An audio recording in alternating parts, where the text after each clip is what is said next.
R7 Bharat news, देश की बात। नमस्कार, आप देख रहे हैं R7 भारत न्यूज। मेरठ में चिकित्सकों ने निकाला प्रोटेस्ट मार्च। खबर मेरठ से है। Indian medical association Meerut branch के अध्यक्ष डॉक्टर संदीप चैन, उपाध्यक्ष नवनीत गर्ग, सचिव डॉक्टर तरुण गोयल के साथ जिले भर के सैकड़ों डॉक्टर कलेक्ट्रेट पहुंचे और जिलाधिकारी को ज्ञापन देकर मेडिकल प्रोटेक्शन एक्ट को जल्द लागू करने की मांग की है। ज्ञापन में इंडियन मेडिकल एसोसिएशन के पदाधिकारी ने बताया कि पिछले 16 वर्षों से शहर में कुछ अराजक तत्व अस्पतालों में चिकित्सकों को टारगेट करके अराजकता का माहौल फैला रहे हैं, जिसके कारण शहर के चिकित्सक अराजक तत्वों से डरे हुए हैं। इस कारण अस्पतालों में तैनात चिकित्सक गंभीर मरीजों का इलाज करने से डर रहे हैं, जिस पर चिकित्सकों ने मेडिकल प्रोटेक्शन एक्ट को जल्द लागू करने की मांग की है। वहीं आईएमए के पदाधिकारियों के साथ जिले के सैकड़ों चिकित्सकों ने आईएमए के कार्यालय से जिलाधिकारी के कार्यालय तक प्रोटेस्ट मार्च निकाला है। इंडियन मेडिकल एसोसिएशन के पदाधिकारी ने कहा कि सभी चिकित्सक व अस्पताल गरीब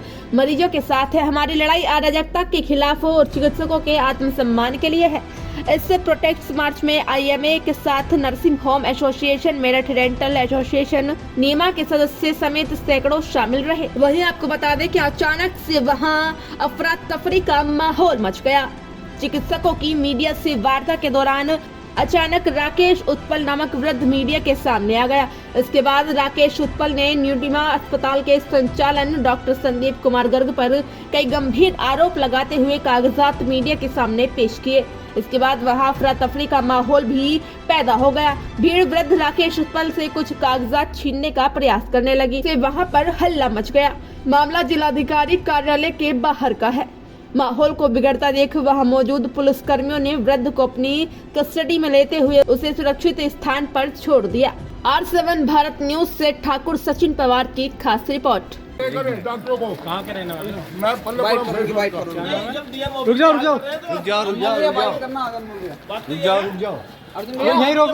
यही रोक बता दो पूरा मामला क्या है। पूरा मामला बता दो। अरे रुक जाओ यार, बता दो। हाँ क्या हुआ आपके साथ? रुक जाओ यार, बता दो यार, रुक जाओ। कोई दिक्कत बताओ, जरा अपना नाम बताओ और क्या मामला हुआ था बताओ। मेरा नाम राकेश उपल, मैं मैं डीएम से मिलने आया था। हाँ, मेरी घरवाली 26 फरवरी को दिल्ली में एक्सपायर हो गई। 18 दिन वो रही आईसीयू वेंटिलेटर में। संदीप गर्ग ने इलाज करा।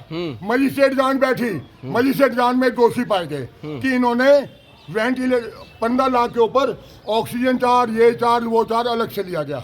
अब इन्होंने मेरे पे हमला कर दिया।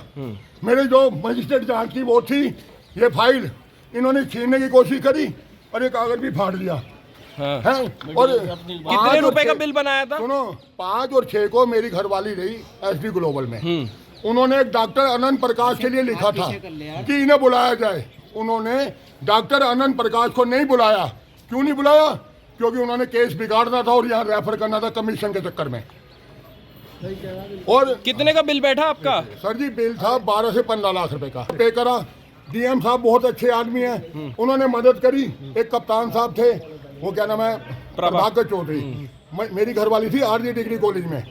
उस लेटर से जांच बैठी। जांच में आपका क्या नाम है? मेरा नाम राकेश उपल है जी। राकेश जी, आज आप जो आए हैं, डॉक्टरों का प्रदर्शन चल रहा था, उस दौरान आप आए हैं। मैं डीएम साहब आपका यहाँ आने के पीछे क्या कारण है? पूरी बात बताइए। सामने देखो, आज मेरे सामने देखो इधर।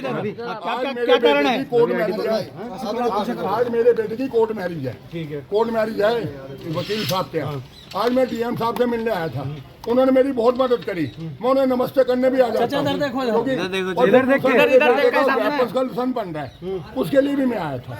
आज क्या करा आपके साथ? डॉक्टरों ने क्या करा आपके साथ? वही मैंने कहा, संदीप गर्ग जी नमस्कार जी। है, मैंने कहा ये कारण का हो रहा है, ये क्या लगी जी डॉक्टरों के ऊपर अत्याचार। इधर देखो सामने। डॉक्टरों के ऊपर अत्याचार भी कुछ सही हो रहा है, क्योंकि मजिस्ट्रेट जांच मेरे पास है। नीचे करो यार आईडी थोड़ी। उसमें क्लियर लिखा हुआ है कि इन्होंने कहा कि हम 35,000 रुपये वापिस करेंगे। मैं कहा जी मेरे को 35,000 नहीं दिए। आप 35 लाख के और 35 करोड़ के गुनाहगार हैं, क्योंकि आपने इलाज में ध्यान कम दिया, बिलों में ध्यान ज्यादा दिया। इलाज तो करा इन्होंने मेरी वाइफ का, काहे में करा, सविता उपल का नहीं करा, इन्होंने करा बिलों में। पूरी टीम को बता दिया कि इनसे। अब क्या चाहते हैं आप? सर जी मैं तो कुछ नहीं चाह रहा। मैं तो डीएम साहब से नमस्ते करने आया था। भाई अभी साहब से मिलवा देंगे। बाबा ये जो हम सुनो, क्या बीमारी हुई थी? क्या बीमारी हुई थी आपकी वाइफ को? क्या चाहते हैं? नहीं मैं कुछ नहीं चाहता बाबा, मेरी उम्र आपकी 60 साल है वाइफ को क्या बीमारी थी? बाबा। हाँ बिल्कुल सही कह रहे हैं। मेरी वाइफ को एक नॉर्मल बीमारी थी, मैं और मेरा बेटा मोटरसाइकिल पे बिठा के एसडी ग्लोबल में ले गए और 21 दिन बाद दिल्ली अंबेडकर से डेड बॉडी घर पे वापस आई। मैं कुछ नहीं चाहता, इन्होंने मेरी कागज फाड़ दिए, मेरे पे और फोटो कापी है। मेरा कहने का मतलब है किन्होंने फाड़े? डॉक्टरों के ऊपर ऐसा एक कानून बैठे, सुनो, डॉक्टरों के ऊपर ऐसा कानून बैठे, एक व्यवस्था बने, गरीब लोगों के साथ अत्याचार ना हो, उनसे पैसे की वसूली ना। जो आपके कागज फाड़े वो किन लोगों ने फाड़े हैं? इन्होंने फाड़े, जो डॉक्टर थे, कई लोग थे। ये मजिस्ट्रेट जज बाबा, मैं फटन दे रहा हूँ, मेरी हाइट है 6 फुट, वजन है 85 फुट है, इन्होंने फाड़ दी। मेरे फोटो का भी हो रहा है, ऐसी ही उल्टा हाथ से दिखा दो। इसमें मजिस्ट्रेट जहाँ क्लियर लिखी। आज आईएमए मेरठ की ओर से उनके आह्वान पर एक विरोध यात्रा का आयोजन किया गया। इस यात्रा में हमारे आईएमए मेरठ के अलावा जो नर्सिंग होम एसोसिएशन है, हॉस्पिटल बोर्ड ऑफ इंडिया है, नीमा एसोसिएशन है, डेंटल एसोसिएशन है और इसके अलावा और भी कई एसोसिएशन है, सबने साथ दिया है।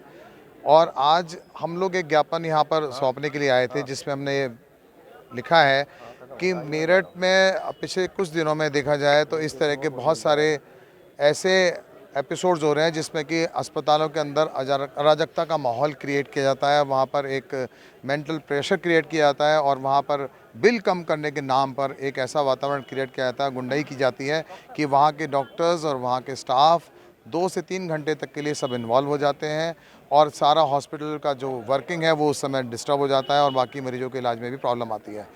और ये सब इसलिए किया जाता है कि ज़्यादातर इसमें इसके पीछे अपनी कोई राजनीति या उनके पर्सनल एजेंडाज़ हैं जो अपने आप अपनी राजनीति को चमकाना चाहते हैं। हमारी मांग ये है कि जो एक मेडिकल प्रोटेक्शन एक्ट जो कि 2018 से यूपी में ऑलरेडी है लागू, परंतु उसका कोई पालन यहाँ नहीं होता है, क्योंकि यदि ये एक्ट प्रभावी रूप से यहाँ लागू हो जाए तो इस एक्ट के अंतर्गत कोई भी व्यक्ति किसी भी तरीके का अराजकता का माहौल किसी हॉस्पिटल में नहीं क्रिएट कर सकता, डॉक्टर्स के ऊपर कोई मानसिक प्रताड़ना नहीं कर सकता, ग्रुप में आकर के वहाँ पर हंगामा हॉस्पिटल में नहीं कर सकता, क्योंकि किसी अन्य मरीज के ऊपर अगर इसका प्रभाव पड़ता है उनके इलाज पे या डॉक्टर्स के वर्किंग पे तो यह एक जघन्य अपराध की श्रेणी में आता है और इसके अंदर नॉन बेलेबल ऑफेंस माना जाता है।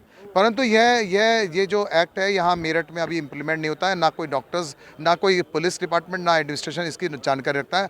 और हम लोगों ने आज यह ज्ञापन दिया है कि इस एक्ट को सख्ती से लागू कराएं और जो लोग इस एक्ट के अंतर्गत आते हैं, जैसे अतुल प्रधान जी भी आते हैं, उनका भी इसके अंदर चार्जशीट फ्रेम हुई है, तो यदि इनका सबका अगर ऐसे लोग हैं इनके ऊपर सख्त से सख्त कार्रवाई और तुरंत होनी चाहिए, ये हमारी मांग है।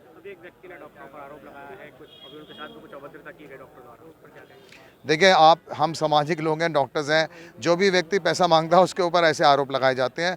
यदि इस प्रकरण को भी देखा जाए, अगर न्यूटेमा का प्रकरण भी देखा जाए, तो एक मदर जिसका बच्चा, उसको सीजरियन करके उसका बच्चा होता है, बच्चा इतना सीरियस होता है कि उसको 20 दिन तक वेंटिलेटर पर रखा जाता है। ऐसा वेंटिलेटर जो मेरठ में सिर्फ 2 ही जगह पर है, इस वेंटिलेटर पर अगर कोई 20 दिन बच्चा रहता है और जब वो बच्चा ठीक हो जाता है तब इस तरह का अस्पताल में आकर अराजकता सिर्फ इसलिए कि हॉस्पिटल बिल कम इसलिए करा जाए कि अपनी राजनीति को चमकाना है। तो इस तरह के जो एपिसोड्स हैं, ये तो बड़ा अस्पताल है, तो यहाँ लोग सामने आए। जो छोटा अस्पताल है उनमें सोचिए, मीडियम अस्पताल है, वो क्या करते होंगे। इसमें इसके पीछे राजनीति चमकाने का कारण है, क्योंकि आप यही टोटल बिल सोचिए, आप अगर आप इसमें दिमाग लगाएं, 20 दिन कोई बच्चा हाई ऑक्सीजन 26 दिन वेंटिलेटर पर रहा हो, जो कि मेरठ में सिर्फ 2 जगह है, ऐसी सुविधा मिलना कितना मुश्किल है दिल्ली के अलावा। यही व्यवस्था अगर दिल्ली में हो और अगर वहाँ पे इलाज कराया जाए तो कम से कम 1 लाख रुपए रोज का खर्चा होगा, इसके आप जानकारी लीजिए। लेकिन यहाँ टोटल बिल ही 3.5 लाख का था, उसके ऊपर भी सिर्फ ये राजनीति चमकाना कि लूट मच रही है, चोर हैं, ये सब जो होना ये सिर्फ राजनीति का पार्ट है, इसके अंदर कोई सच्चाई नहीं है। देखिए अनशन, ये तो भाई आप ये डेमोक्रेटिक ज़माना है, कोई कुछ भी कर सकता है। अगर वो अनशन कर सकते हैं या वो कुछ भी कर सकते हैं तो आईएमए कोई कमज़ोर नहीं है। आईएमए किसी भी डॉक्टर या किसी हॉस्पिटल पे अगर कोई भी अराजकता हुई या उनको कोई मानसिक प्रताड़ना हुई या उनके कार्यशैली पे अगर कोई भी व्यवधान आया तो आईएमए उसका भरपूर विरोध करता है और आगे भी ऐसी FIR होती रहेंगी।